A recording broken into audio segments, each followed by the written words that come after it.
Doctor Who Empire of Death. This is the finale of the 15th Doctor's run. We're going to talk about this episode using my space system: story, pacing, artistry, characters, enjoyment. Each category gets a score between 0 and 2. 2 is the best that you can get in any category. You will not be getting any 2s today.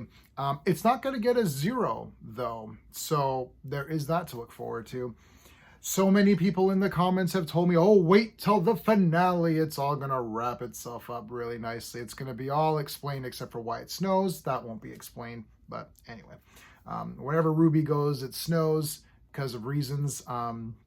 We now know why she's named Ruby, because her mother pointed to a sign. So her mother dropped her off at the church and then pointed to a sign.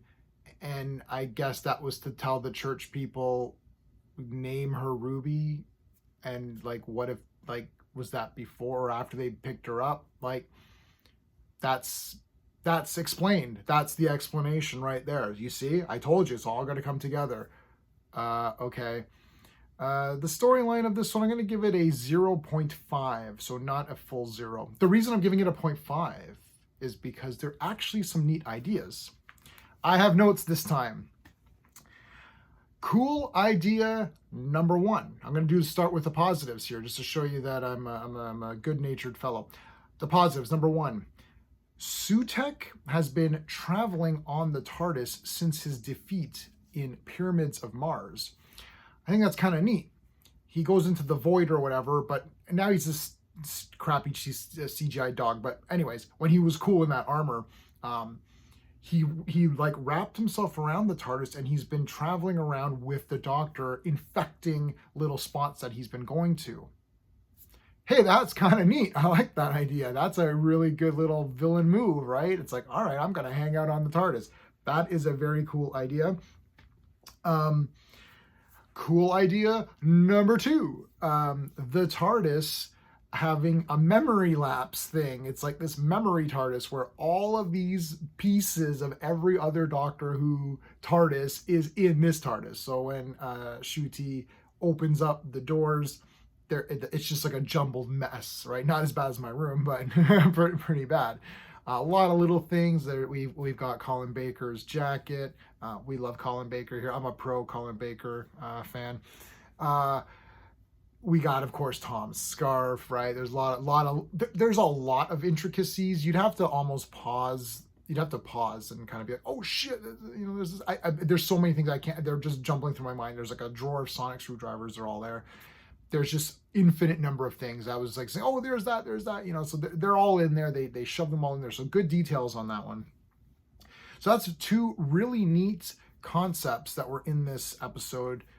It didn't really go anywhere from that. Sutekh wants to kill everything because he's pissed off. I don't know, someone pissed in his socks or something.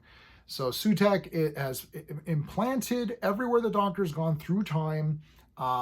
He has implanted like little Susan clone thingies or whatever, so that she can be activated at a certain point and then release this dust of death and just kill everything.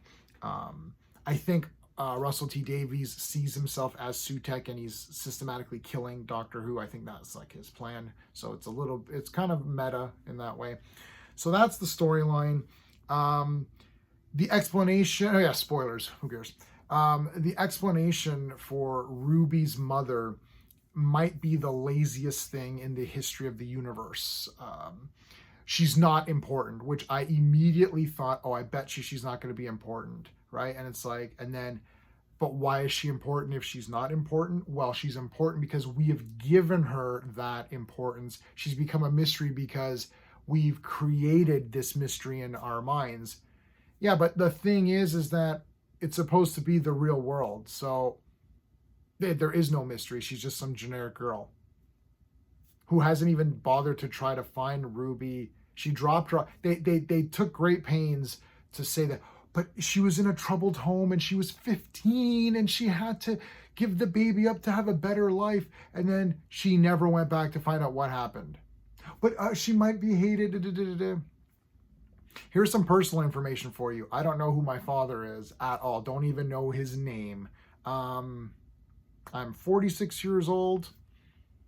If you see this video, buddy, come talk to me if you want to. Like, I don't care. I actually have zero feelings on this. If he were to show up right now, I'd be like, oh, hey, like, it's an unknown to me. I'm not upset. I'm not angry. I had a good upbringing. I love my mom. My grandparents helped raise me as well. My aunt. I love all of them. They're all great people. And I had a great childhood. Obviously, I had a lot of cool toys growing up. I got into like Star Wars and all that, just like all the other regular kids. Didn't miss them. It's a little bit weird. There was a bunch of us living in a 3-bedroom apartment, 6 of us in a 3-bedroom. Some personal information here, but I enjoyed it. I had Nintendo or whatever, so didn't have everything, didn't have it all, but had enough to get me by. Collected He-Man toys, loved my He-Mans and my Joes and Transformers and all that. So there you go.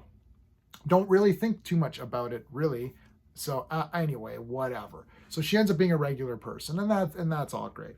But the thing is, you've built this up, and it could be interesting in a show that's like a drama, but you've built this up as a sci-fi thing, and you spent an entire episode trying to figure out who this mom is. Literally the last episode, the entire thing is trying to figure out who it is, only for it to be nobody. So you're like, who cares? The way that Sutekh is defeated in this is absolutely ludicrous. He's just literally destroyed. So he releases his dust of death and has obliterated the universe. Like, everything is dead. And for some reason, they attach this springy rope or whatever, which is like, magical rope, I guess, or something. But like, they grab him like a leash and they drag him with the TARDIS. And as they drag him, his death is spreading. So it's anti-death. It's like a double negative. So it becomes a positive. So if you kill death, then that brings life. So death to death equals life. This is the real story. I'm not making this up. This is the real story. So they drag Sutekh on a leash through time and space, and he's repairing it all as he's being dragged. And then he just gets let go at the end. Wow. The fact that I'm even giving this should really be a 0 for story. I'm giving it a 0.5 because I'm very generous and I'm a kind-hearted person. I only have one heart though, but I am very kind, and there were some neat ideas that they could have explored better. There's a lot. The pacing, I'm going to give it a 0. This thing drags to hell and back. I was on a leash being dragged through this episode. The last few minutes with Ruby interacting with her mother is the biggest who gives a crap of all time. Then all of a sudden their super friends are out for dinner. They found their father. Turns out he didn't know that the girl was pregnant. So he's off the hook. Phew, got that guy off the hook. There's a lot of contrived feelings that happen. The Doctor sees the universe ending and he's like, no.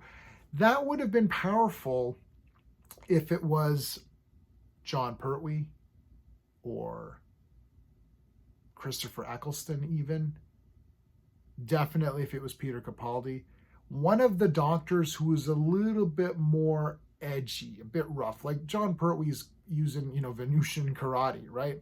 Like Tom Baker even would have been interesting. The problem is that the 15th Doctor has been crying and whining for all these episodes. So who gives a crap if he's, oh no, it's like, well, you cry for anything, buddy. See, this is the problem. When you cry for everything, then nothing has any importance to it. So it's just boring and contrived. It's in the script. The Doctor cries out, no, no. It's like, yeah, but you cry all the time. So who cares? Like, are you really upset over it? So I'm looking at my notes. I don't like to edit my video. For the artistry, I'll give it a 1. Looks okay. Sutek's the CGI dog. He looked much cooler when he was that like mask guy. That guy was awesome. That's one of the figures that I haven't been able to attain. I have a lot of cool Doctor Who figures, but I don't have Sutekh. He's pretty neat. So that, but music's okay, right? Intro looks good. Everything's shot nicely. Like, it looks okay. The dust kind of effects were kind of neat. I like seeing the dust destroy the universe. That's kind of cool. I'm not a big fan of this CGI dog thing. Like, I don't know why Sutek couldn't break his rope or whatever, and he just hangs around the TARDIS. Like, you could tell that the budget wasn't there to have him move around. I want to see him like go and do cool stuff or whatever. I guess he's tethered to the TARDIS. He can only be within the 73 yards or whatever that was. That was there was a vague attempt to try to explain 73 yards in that nonsense episode, which some people pretended to like. I thought it was okay. It was okay, I guess. Yeah, okay, sure. For the characters, I'm going to give it a 0, a big fat 0. Yeah, I don't like anyone in this thing. I like Mel, I guess. She's okay. I mean, she doesn't really do much. She just tags along.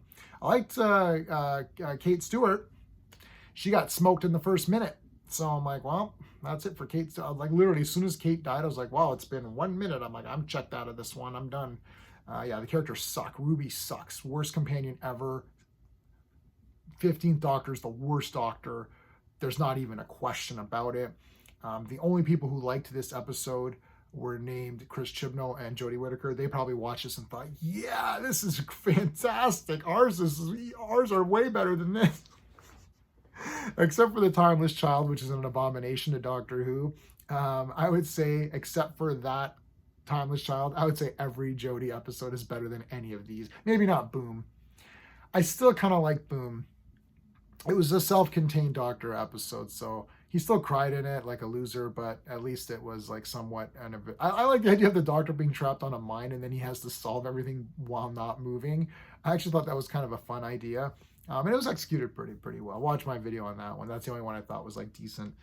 Where are we at here? Enjoyment factor. I'm gonna give it a 0 for enjoyment factor because this sucks. He cries all the time. What else? Oh yes, they're watching video, but most of the entire episode is them watching an iPad or like a little monitor.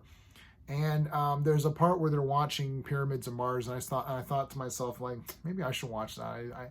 I can't remember if that one's on Blu-ray or not, or if that one's coming. I've been collecting the Tom Baker. I own all of Doctor Who, of course, but I've been upgrading every Blu-ray, so I have all the DVDs. But now they're doing these Blu-ray packs. I'm not sure if that one came out on Blu-ray yet, but that was one of the good ones. That was actually, well, one of the good ones. All of Tom Baker's are pretty damn good, but that was really special. I really need to watch that again. So anyways, Ruby's like, hey, what's all this Egyptian stuff? Oh, and the response is, oh, it's cultural appropriation. So your comment on Pyramids of Mars, which you are stealing from, by the way, your review of that, RTD, is that, oh, it's cultural appropriation. So when you're a little kid and you pretended to like Doctor Who because obviously you think it's trash because you're trashing the crap out of it now, or you're insane. You were watching Pyramids of Mars as a little kid and thought, hey mom, this is awesome, except it's cultural appropriation. Is that what you thought? So that is your opinion on Pyramids of Mars? What a disgusting piece of garbage. That entire line should just been not said. When Ruby said, hey, what's that you're watching? He should have said, what I'm watching is the real Doctor Who, when it was bloody awesome. That's what he should have said. And you see that guy with the hair? That's me, the real Doctor. I'm the fake version of this thing right here. It's like, who's that girl? Who's that girl? That's effing Sarah Jane Smith, who had her own TV series, which actually isn't that bad, by RTD as well. I don't know if he was a showrunner, if he wrote episodes, but I've got that on DVD as well. I don't know what happened to this guy. Like, RTD came in and absolutely brought some of the greatest Doctor Who moments. There's so many great moments with 9 and 10. 10 has some crying. I have literally shed tears on some of these 10th Doctor episodes. I don't know what happened to this guy. Maybe he's been replaced by a lizard person or something. Like, I don't know. Like, what happened to Russell T Davies? He's absolutely the worst. I don't know how this happened. He was on my top pillar. Like, if we're talking like the Mount Rushmore of guys where you're like, oh yeah, shit, these guys are the pumped up guys, right? And I know people don't like John Nathan Turner from those times. Listen, John Nathan Turner had some cool ideas for Doctor Who. Some of them didn't pan out as well. That's fine. But he tried. I don't know what they're doing now. This is a disgrace. It's an absolute disgrace. What else can I tell you about? Yeah, why is it snowing? Who cares? Nobody knows. Yeah, the mom never contacted her. Who cares? Her name, she was like, oh, that's, so if I go like this and point, oh, look, I want his name to be Indiana. But did you tell anyone? Did you go to the nuns that picked up Ruby and say, hey, nun, I just pointed to a sign there. You should call this kid Ruby.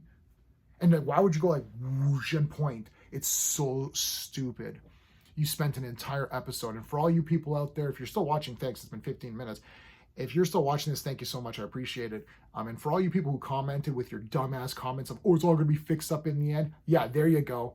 Did it get fixed up for you? Is it all fixed up? Does it all make sense for you now? It's absolutely a disgrace. This is the worst when you want me to rank this season, let me rank all of Doctor Who. Okay, this is the worst season. There, I've ranked it for you very easily. You can just go backwards. It's just worse, like the worst, second worst, whatever. Just go down the line that way. Wow. What a disgrace. I'm giving this a 1.5 out of 10. That is the most generous review you are going to see on YouTube. Guaranteed. A real review, not a shill.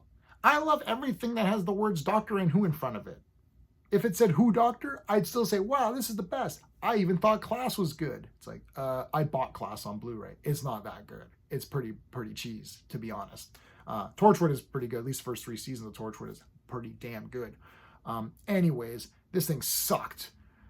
Let me know what your thoughts are in the comments. And if you like this thing, wow. If you like this thing, you must like anything. Here's a show. There's talking on it. I love it. It's so good. I love it. Oh my God. Oh, I love it. Oh. Wow.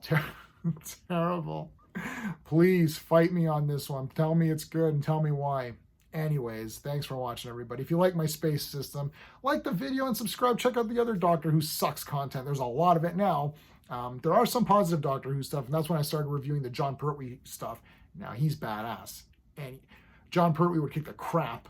Man, if John Pertwee came to the 15th Doctor, he'd be like, this is me, kill me now. No, but then you'd miss out on Tom Baker, and you wouldn't want that. All right, that's it. Until next time.